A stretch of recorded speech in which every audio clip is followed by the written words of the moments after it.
Okay, guys, let's talk about 1977's Ruby, which is a ripoff of The Exorcist. Whenever The Exorcist came out, there was a couple years where they did all these exorcism ripoff movies, and I haven't seen a lot of them. This might be the first from the 70s that I've seen that's an Exorcist ripoff.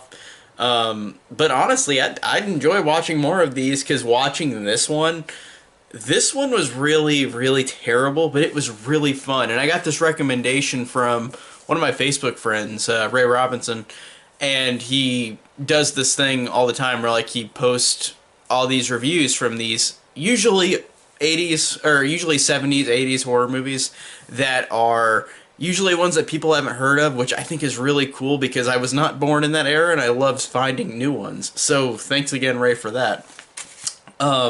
Now let's talk about Ruby, starring Piper Laurie, which is the best part of this movie. She is awesome. I really love Piper Laurie. I think she's a great actress, and I think that in this one, whether she's saying something really stupid or really good, like she works both ways. I like that a lot. And in the trailer, I watched the trailer before I watched the movie, it says a thing, and it even says it on this poster right here, like, she was scary in Carrie, but terrifying in Ruby. And that's really deceiving, because she's not, like, she's got one scene where she acts crazy, but she doesn't have, like, any, like, the rest of the movie, she's just, like, a mom who's, like, freaking out over, like, all this shit going on. Now, the main plot of this is that there's an evil force on the loose. And at the beginning of the movie, Ruby and her gangster boyfriend are together, and the gangster boyfriend gets shot down by a bunch of other gangsters. And 16 years later, this is when the movie is taking place after the opening, her daughter, Leslie, starts becoming possessed by a supernatural entity, which is Nicky, which is the guy who was her boyfriend that got shot and killed. And it already, like, in horror movies specifically, I don't get why they use this trope of using gangsters in horror movies. They make it worse whenever they do that. Like, or they just don't, you can't take it seriously. Like, I just watched Funland for the first time as well from the 80s, which also had a gangster subplot in it, like, kind of like the Godfather similarity, which was weird. I don't get why horror movies do that with gangster subplots. Why? That doesn't, I don't get it. It doesn't make any sense. But it's fun though because it's just so ridiculous. But again, there's an evil force on the loose, and there's a great scene in the opening where like this guy is running a drive-in theater, which is what Ruby owns, and he gets killed while he's running the film. He gets killed in the film room, and like he sees like a film reel like roll on the floor, like it's like something creepy is going on, and just starts rolling and moving on the floor, and then all the film reels fall on him and like choke him and then hang him, and you don't see it, but like it is so silly because it immediately goes into you getting the full implications of what this movie is. It is a fun, dumb time, and I did enjoy my time with it. Just really goofy whenever, like, the film reel just falls down on him and, like, then you see him hung afterwards. And then we get a lot of weird shit in this movie, which is entertaining, but it's just so out there, where, like, Ruby also in her house has this handicapped, blind, deaf guy who gets killed later. Like, the force moves him and like he's like stabbed later with a knife, but like he's just there and I don't understand who he is. I just didn't pay attention, I guess. I paid attention to the movie for the most part, but I don't know what the deal is with that handicapped guy, and maybe nobody knows. He was just there, this handicapped blind deaf guy who just doesn't say anything, just sits there paralyzed. Okay. And she's singing to him, and for whatever reason. And then there's this other death that happens right after, where like this guy is like outside, and then he gets like dragged in the air and thrown around and gets punched by trees and then killed by an unseen force again. This unseen force that keeps appearing. And again, I said earlier that the the unseen force is Nicky, who was Ruby's boyfriend who got killed by the gangsters. He's coming back. He wants revenge. Oh, for some reason, like, he gets killed, but did Ruby initiate the gangsters coming to kill him? Like, I don't get where this is coming from. And Leslie, I want to talk about the daughter of Leslie, who is the one who gets possessed later. Leslie is weird. Like, she's deaf and mute, but she's already really odd. Like, she sees that guy who I said got thrown in the trees and then hung up in the trees and died. She goes up to him and just kind of looks at him weird. Kind of like, maybe she's possessed already, but I don't understand if they just didn't get the idea if she was or not, or if she's just an oddball, and she was just an oddball to me. Like, she just sees a dead hung body and just sits there like just stares at him and looks at him, and it's just, I don't get it. And there was a really funny scene of that guy who got killed earlier with the film reels. Like, there's a scene at the drive-in where, like, there's an ice box, and this little kid opens it up, and the guy's hung in there still, and, like, hung in that spot now. And he screams at his mom. He's like, "Mommy, mommy, there's a dead body in the ice box." And then she just says, "No more horror movies for you." And then she pulls him away, and they're gone. And then this lady comes up, and it dispenses a drink out of it like water, and it's red like blood because it is blood. And then she drinks it and just goes, "Ugh," and then just walks away. Scenes like that make this fun because they're so random and really not needed, but they make it fun. And there's some gore in this, which I actually didn't mind. And this came out before the slasher craze. Like, this came out in '77. So it is a mixed hybrid with The Exorcist, but it is a slasher in a way. Like, it's got a good amount of kills in it, but they're not like, you don't see them happen really, you just see them in the aftermath, which is fine.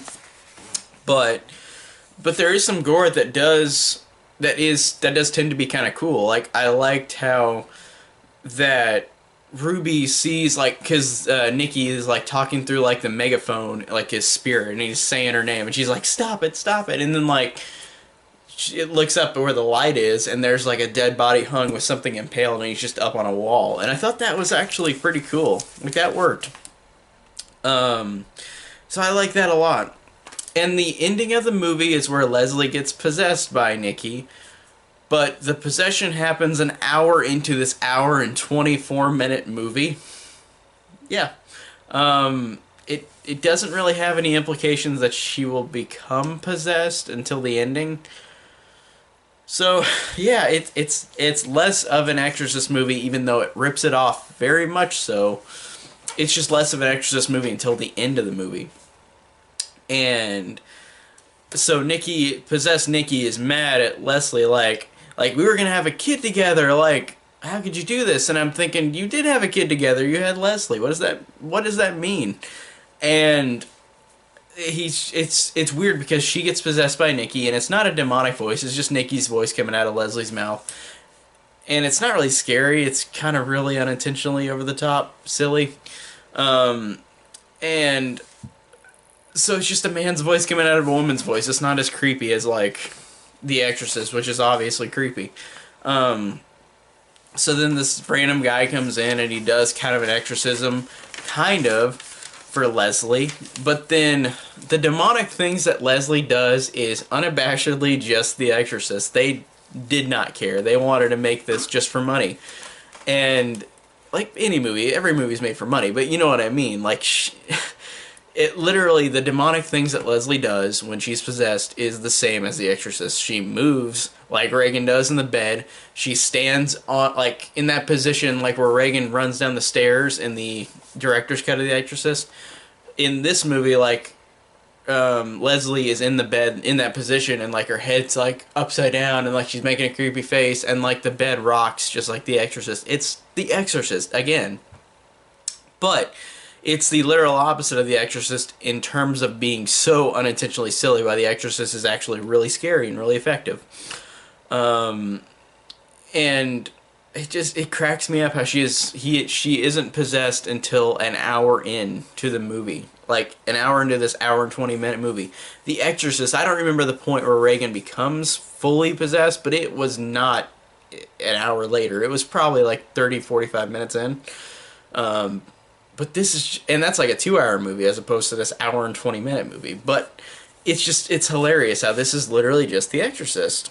And then, like, we get that one scene I was talking about where the poster is saying, like, she was scary in Carrie, and now she's terrifying in Ruby. And, like, Piper Laurie has one scene where she has a creepy talk, like, she talks really creepy, and and I don't get why she turns. She, like, immediately turns, and she's like, Nikki, look what I've got. And she picks up a jar, and I watched this on YouTube in very low-grain quality, which is probably worse than the VHS quality, honestly. And she's got a jar of something, and she said this was Jake's, who's Jake's the new, like, lover that she has now. She's like, this is Jake's, I took it from him. And I couldn't tell from the life of me if it was his balls or, like, his eyeballs. Like, it was one of the two. And the scene ends. It's like there's only one moment where she has this really weird, like, turn, and then she's normal the next one. Why? Like, it's so weird, and it feels like it's purposely just put there for the trailer, because the trailer really pointed that out. And then there is a scene that is literally out of Exorcist 2, where Exorcist 2 came out the same year as this movie. They both came out in 1977. And there's a scene where, minus the locust, this guy is driving a car. The wind is so strong, the windows break, he crashes into somebody. And in The Exorcist 2, characters do that, where they're driving in a car, locust attack, and the wind is so strong that it breaks the car, they crash into somebody. It's the same.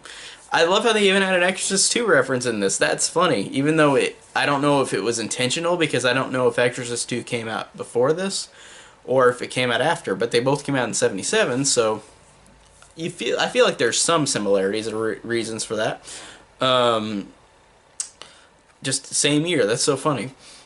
And then the ending. I went after I finished this movie. I tried to look up a plot synopsis and I couldn't find one because this movie is so buried that nobody knows what this is unless you're like a hardcore horror fan, or if you grew up whenever this came out, or was born when this came out, or if you like me heard it from somebody else who was born in this era.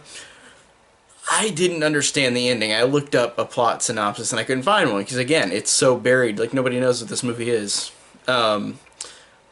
So it ends incredibly abruptly in a way where I didn't understand what the hell was going on. Like, it was just so out of nowhere, out of left field. Even though the whole movie is out of left field in terms of weirdness. But it just ended so abruptly. I just didn't understand what the hell happened. Literally.